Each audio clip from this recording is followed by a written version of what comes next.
Hai Pips dan semua pendengar podcast WPRC. Kali ini saya Anggi, saya kembali lagi dengan podcast WPRC episode yang kedua.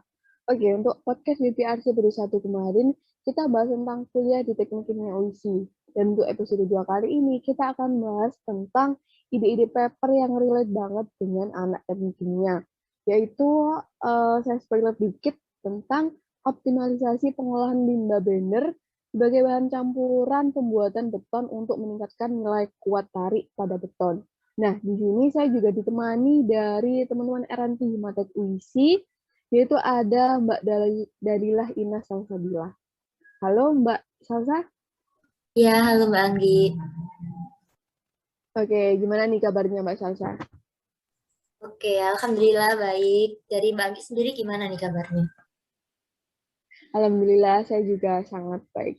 Nah, kira-kira kesibukan Mbak Salsa akhir-akhir ini ngapain aja sih?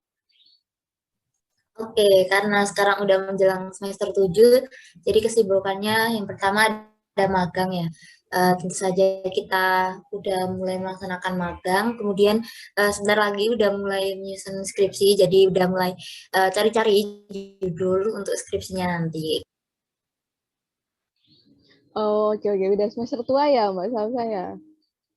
Iya, udah sangat merasa tua nih. Udah ada judul skripsi nggak nih? Wah, untuk itu masih belum ini. Mungkin dari Mbak Anggi ada ide, ada dari teman-teman yang lain. Ada ide, silakan bisa request langsung nih lewat kolom komen. Ya, bisa nih untuk teman-teman yang punya ide penelitian untuk skripsi kita bisa langsung tulis di komen ya, Mbak ya. Iya, betul sekali Mbak Anggi. Ya. Nah, kali ini kita akan bahas tentang ide-ide paper nih, Mbak. Ide-ide paper ini juga bisa dibuat skripsi nggak sih sebenarnya? Kalau menurut saya sendiri sih tentu saja bisa ya kalau memang selaras dengan apa yang akan dijalankan atau selaras dengan program studi mereka, mungkin hal tersebut bisa langsung di-outputkan untuk judul skripsi sekaligus. Oh, oke. Berarti bisa bisa banget ya digunakan untuk judul skripsinya kita nanti. Iya betul. Jadi kita udah dari jauh-jauh hari udah mulai bisa nih kalau misal punya ide langsung saja disusun. Siapa tahu bisa digunakan untuk judul skripsi seperti itu. Nah, benar banget nih Mbak Salsa. Nah, ini kan ide dari Mbak Salsa ya, mengenai optimalisasi pengolahan limbah benar sebagai campuran dari beton tadi. Benar begitu nih, Mbak Iya Salsa? iya betul. Oke, nah kira-kira apa sih yang melatar belakangi Mbak Salsa menggunakan ide ini atau mencetuskan ide ini sebagai paper Mbak Salsa sendiri? Oke, mungkin yang pertama itu dari beton sendiri ya. Kan beton ini sering digunakan dalam kehidupan sehari-hari. Biasanya digunakan untuk berbagai infrastruktur seperti jalan, gedung, dan lain-lain. Nah, penggunaan beton ini sebagai media tentunya harus memiliki kualitas yang baik, seperti harus kuat, terus kokoh, biar ketika kita menggunakan itu juga aman ya. Nah, penggunaan beton ini ternyata juga memiliki kelemahan. Nah, salah satunya itu padahal kuat tarik pada beton. Kemudian dari permasalahan tersebut, saya mencetuskan untuk bisa mengatasi permasalahannya dengan cara penambahan fiber atau serat dari bahan baku yaitu benar. Jadi kita bisa mengatasi adanya permasalahan kuat tarik tersebut menggunakan material fiber yang berasal dari limbah benar. Kenapa kok pilih limbah benar? Limbah benar sendiri kan biasanya sering ada ya di jalan-jalan, terus kalau kita ada kegiatan biasanya bannernya udah tidak terpakai lagi. Jadi untuk bisa mendaur ulang atau mengurangi limbah dari banner tersebut bisa kita gunakan dan manfaatkan untuk hal lain yaitu untuk mengatasi permasalahan pada beton tersebut. Mungkin itu sih. Oke, berarti selain untuk mengurangi limbah nih, benar banget kata Mbak Salsa tadi, banyak sekali banner, apalagi bekas dari kegiatan, banyak sekali banner-banner yang berserakan ya Mbak ya. Ya betul. Biasanya sering nggak digunakan ya. Kadang udah di apa ya kayak dibuang gitu aja. Kan itu juga semakin menumpuknya limbah ya. Apalagi kalau banner ini kan termasuk limbah plastik, jadi sulit terurai seperti itu. Ya, benar, Mbak. Berarti dari limbah banner bekas kegiatan tadi dapat digunakan sebagai campuran beton untuk menambah kuat tekannya. Menambah kuat tarik betonnya ya, Mbak. Iya, betul-betul. Jadi kita selain mengurangi limbah juga bisa apa ya, memiliki bahan baku beton yang kuat dengan cara penambahan limbah tersebut.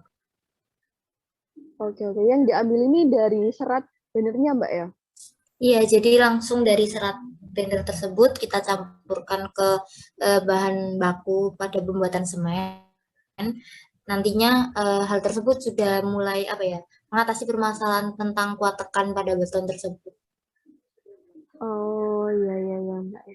Nah, untuk teman-teman nih yang punya banner di rumah, mungkin bisa campurkan sama betonnya ya. Ini mini-mini penelitian gitu, Mbak ya. Iya, betul. Bereksperimen ya, Bang, di rumah Mungkin mau sendiri. buat, ya, mungkin mau buat ini, miniatur rumah-rumahan yang kecil. Bisa banget itu.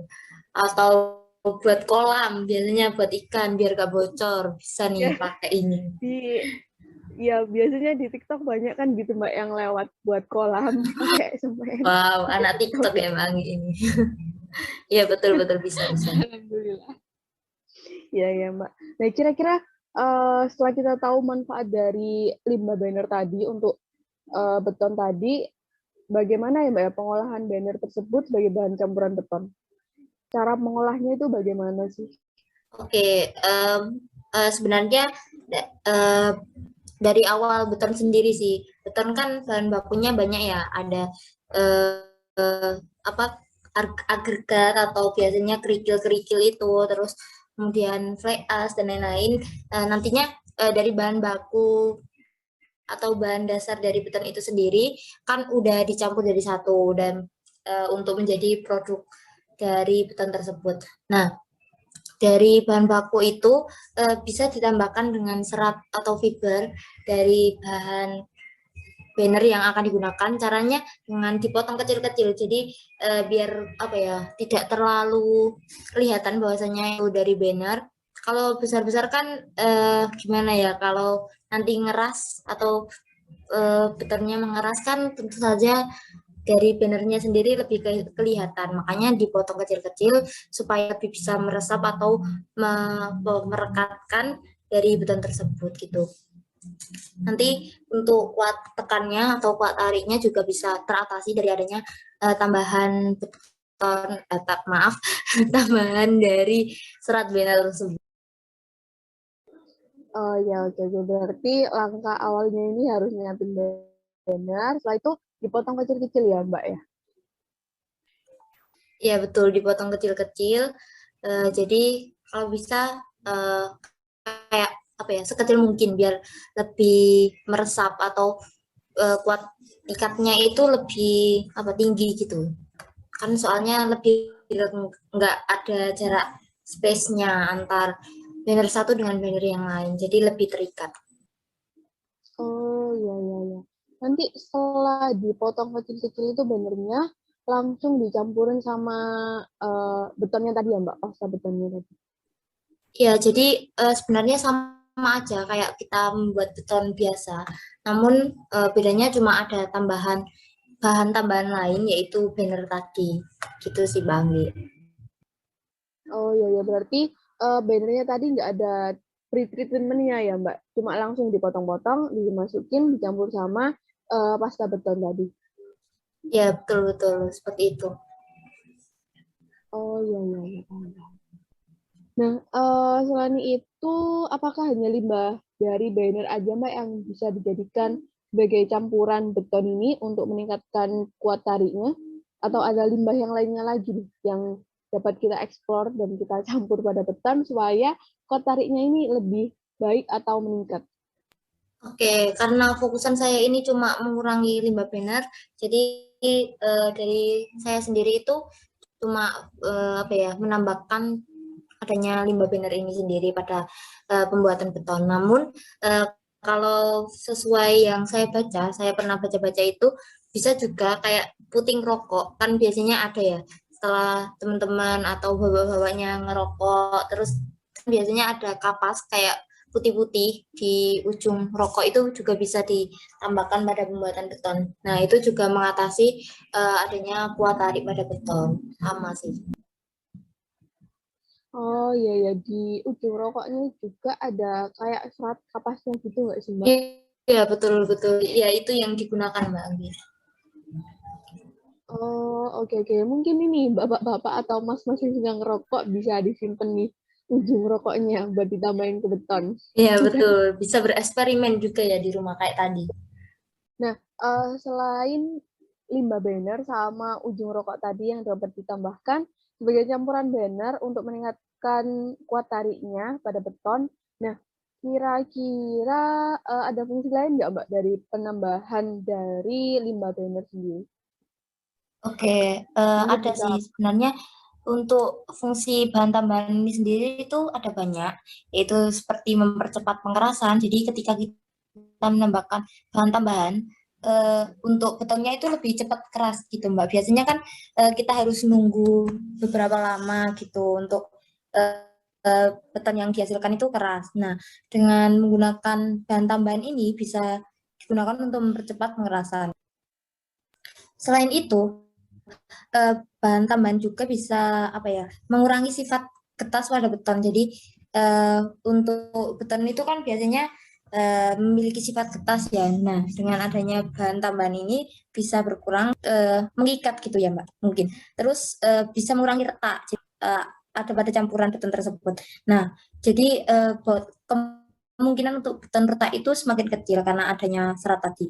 Terus apa ya? Tadi udah disebutkan pengerasannya lebih cepat. Mungkin itu sih, Mbak. Oke, dari ketiga manfaat tadi atau fungsi dari penambahan limbah banner untuk campuran beton, yang pertama tadi kan ada mempercepat pengerasan dari beton. Yang kedua, mengurangi sifat getas pada beton. Dan yang ketiga tadi, apa Mbak? Yang ketiga? Mengurangi Maaf, saya keretakan. kayaknya kelewat. Mengurangi keretakan, Oh Mbak. iya, dapat mengurangi keretakan ya. Oke, oke. Berarti sangat banyak ya fungsi dari penambahan limbah banner ini. Bannernya udah gratis, bisa dapat dari bekas-bekas kegiatan, dapat memperkuat tarik dari beton, gitu Mbak ya. Mungkin bisa Iya, dilakukan nih betul-betul. sama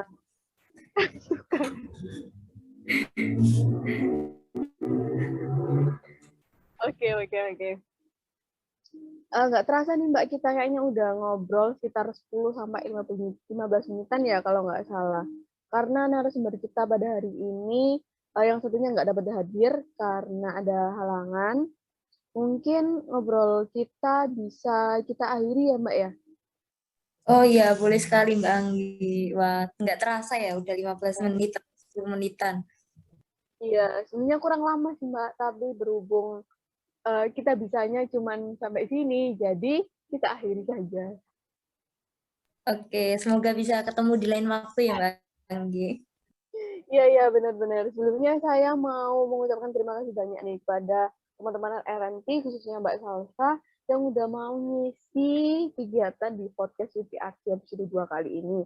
Nah, semoga perbincangan kita yang agak singkat tadi dapat memberikan insight yang ya berdampak positif lah ya untuk teman-teman, atau bisa teman-teman praktekkan juga. Iya, amin amin. Semoga bisa diterima ya ilmunya untuk teman-teman semua. Iya, iya. Meskipun kita tadi agak kecicilan ya, tapi semoga ilmunya dapat tersampaikan ke teman-teman. Mungkin Iya, Mbak betul. Salsa ada closing statement untuk pendengar podcast UPRC. Oke, dari teman-teman, untuk teman-teman maksudnya. Santai, santai. Jadi, Oke, untuk teman lanjut. kedua tuh. Untuk teman-teman jangan lupa ya terus dengarkan podcast with PRC karena di sini banyak sekali manfaatnya. Kita bisa tahu mengenai hal-hal lain yang mungkin belum teman-teman ketahui nih. Seperti kayak hari ini kita bisa tahu ide-ide yang mungkin teman-teman belum ketahui. Ternyata berbagai banyak limbah di sekitar kita itu bisa kita manfaatkan. Terus jangan lupa teman-teman kalau punya ide langsung aja dibuat suatu karya, mungkin itu bisa digunakan untuk skripsi atau mungkin itu bisa bermanfaat untuk kedepannya. Mungkin itu sih Mbak Anggi. Iya, iya benar. Bisa juga dibuat lomba, Mbak ya, lomba karya ilmiah atau lomba paper dan lain-lain. Iya, selain bisa dapat prestasi, teman-teman juga bisa apa ya, mendapatkan kebanggaan dan juga biasanya ada hadiahnya Mbak Anggi. Iya, ini yang ditunggu-tunggu peserta nih, dapat hadiah biasanya. Iya, iya. Makanya yuk ikutan lomba ya Mbak Anggi ya. Oke, oke. Ranti ini tipis-tipis ya promosi juga di podcast Wibi Arsi. Iya Mbak, sekalian, sekalian. Oke, oke. Terima kasih Mbak Salsa. Sekali lagi saya Oke. mohon maaf apabila ada kesalahan baik dari saya maupun dari Mbak Salsa. Terima kasih untuk teman-teman saya yang telah mendengarkan podcast VPRC episode 2. Jangan lupa klik subscribe, like, and comment. Oke? Dan see you on the next podcast VPRC. Bye.